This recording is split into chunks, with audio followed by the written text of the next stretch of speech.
झारखंड के बोकारो में जल हत्या, जो नदी कल तक जीवन देती थी, आज वही बीमारी बांट रही है।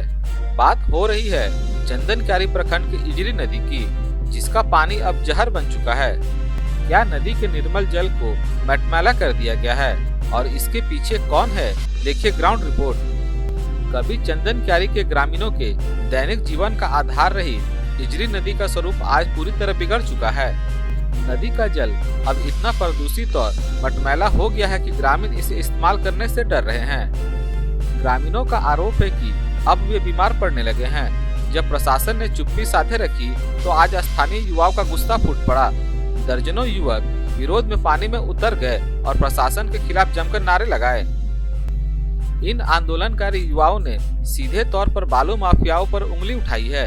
उनका आरोप है कि ये माफिया दिन रात नदी से अवैध खनन कर रहे हैं, बालू बेच रहे हैं और नदी को गंदगी के ढेर में बदल रहे हैं, जबकि संबंधित विभाग अपनी आंखें मूंदे बैठा है। सवाल यह है कि क्या प्रशासन इन शक्तिशाली बालू माफियाओं पर लगाम लगाएगा? क्या बोकारो की यह जीवनदायिनी नदी फिर से अपने निर्मल स्वरूप को पा सकेगी, या फिर अवैध खनन और प्रदूषण के आगे प्रशासन घुटने टेक देगा? युवाओं की चेतावनी साफ है, अगर कार्रवाई नहीं हुई तो आंदोलन की धार और तेज होगा। कमेंट करके बताइए आपके इलाके में नदी प्रदूषण की क्या स्थिति है। ओझा के नेतृत्व में अनिश्चितकालीन रोड जाम का प्रोग्राम था, जो डीसी साहब को आवेदन भी दिया गया था, लेकिन रात को थाना प्रभारी महोदय और एसडीओ के यहाँ से गोपनीय शाखा से फोन आया कि आप लोग रोड जाम नहीं कर सकते, अगर रोड जाम करेंगे तो अन्यथा कार्रवाई होगी। तो फिर हम लोग कहे कि सर तो इसका सोल्यूशन कैसे होगा? शत्रुघ्न ओझा जी मेरे घर पे गए, वो सुनाए कि ऐसा ऐसा बात है।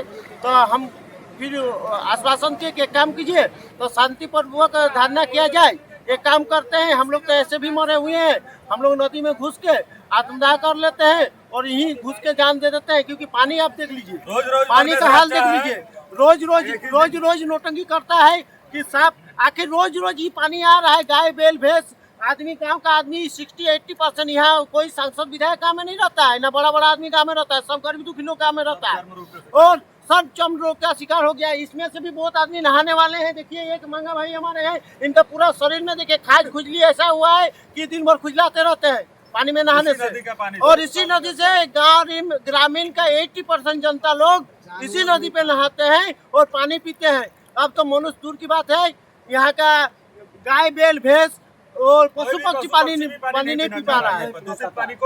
अब मैं जिला प्रशासन से मांग करता हूँ और खनन विभाग को भी मैं सूचित कर देना चाहता हूँ कि अगर हम लोग का मांग पानी को साफ नहीं किया गया तो हम लोग इसी नदी में घुस के जितना देर तक पानी रहेगा, लास्ट में सबको शमशान घाट आना पड़ेगा और हम लोग यही घुस के जान देंगे।